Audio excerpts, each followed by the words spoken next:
Salam sejahtera untuk kita semua. Yang terhormat kepada Bu Rukmini Handayani MPD, selaku dosen pengampu mata kuliah Pendidikan Kepramukaan, izinkan saya memperkenalkan diri terlebih dahulu. Nama saya Regina Angelina Sitompul dan rekan saya Audi Oktaviani akan mempresentasikan hasil kerja kami, yaitu Saka Bahari, Satuan Karya Pramuka Bahari atau yang biasa disingkat Saka Bahari adalah salah satu satuan karya pramuka yang diselenggarakan secara nasional di Indonesia. Bahari secara singkat dapat diartikan sebagai laut atau mengenai laut. Dalam kaitannya dengan kegiatan Satuan Karya Pramuka, Bahari mengandung arti segala kegiatan yang sangkut pautnya dengan sistem lingkungan, ekosistem kelautan dan perairan. Saka Bahari mempunyai arti sebagai wadah pembinaan bagi pramuka penegak dan pramuka pandega dalam meningkatkan pengetahuan dan keterampilan praktis di bidang kebaharian yang berguna bagi diri pribadi, keluarga, dan lingkungan, serta dapat menjadi bekal untuk pengembangan lapangan kerja. Selanjutnya, sejarah singkat tentang Saka Bahari. Di tingkat internasional, sejak tahun 1909 telah dikenal istilah Sea Scout yang diadakan oleh kepramukaan Inggris. Lalu pada tahun 1912, Asosiasi Pramuka Baden-Powell mengadopsi Sea Scout, sehingga Sea Scout kemudian berkembang luas di seluruh dunia. Oleh pemerintah Belanda, kepramukaan kelautan diadopsi ke negara-negara jajahannya, yang termaksud Indonesia, melalui NIPIF, organisasi kepanduan milik pemerintah Hindia Belanda yang didirikan Zeeverkenners. Pada tokoh kepanduan nasional pun tergerak untuk mendirikan pandu laut. Keberadaan pandu laut ini terus bertahan hingga Indonesia merdeka.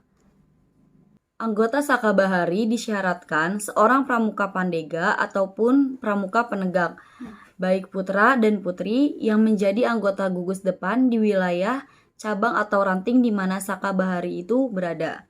Untuk dapat mendaftar sebagai anggota Saka Bahari, seorang pramuka harus yang pertama, pramuka penegak dan pramuka pandega yang telah menyelesaikan SKU tingkat pertama di golongannya, SKU Bantara bagi penegak atau SKU Pandega. Yang kedua, terdaftar sebagai anggota gugus depan di Kuarcap di mana Saka Bahari itu berada. Yang ketiga, calon penegak dan calon pandega dapat mendaftar dengan catatan selambatnya 6 bulan setelah pramuka tersebut telah dilantik menjadi penegak, bantara, ataupun pandega.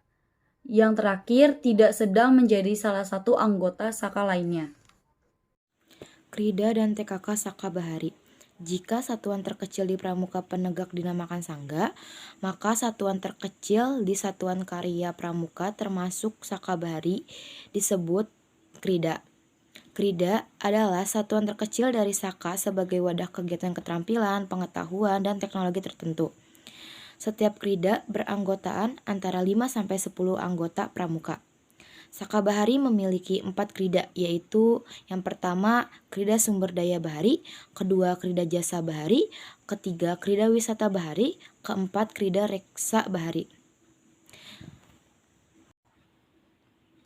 Lambang Saka Bahari dibuat dari kain berbentuk segi 5 beraturan dengan warna dasar biru tua dan biru muda serta panjang sisi masing-masingnya 5 cm. Di dalamnya terdapat gambar jangkar dan rantai, sepasang tunas kelapa, tali melingkar, dan pita bertuliskan Saka Bahari.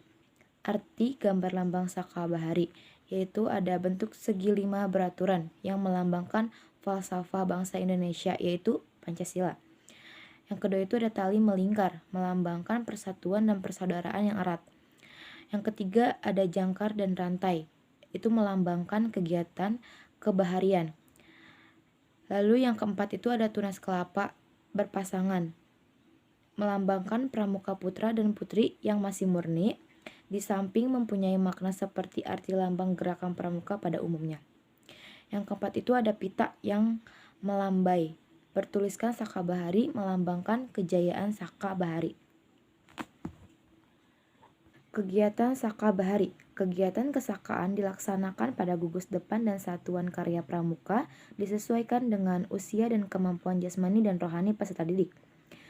Ada beberapa bentuk kegiatan yang dilaksanakan pada Sakabahari. Yang pertama itu latihan Sakabahari. Kedua, perkemahan bakti Sakabahari atau Perti Sakabahari. Ketiga, perkemahan antar satuan karya atau Peransaka. Keempat, kegiatan khusus seperti pelayaran lingkaran Nusantara atau Pelantara, ulang tahun Sakabahari, dan Hari Pramuka. Kelima, pembinaan potensi diri. Keenam, sistem bela negara Matra Laut. Sekian presentasi kami, terima kasih. Mohon maaf bila ada kesalahan kata maupun kalimat yang terdapat dalam perkataan kami. Salam sejahtera untuk kita semua.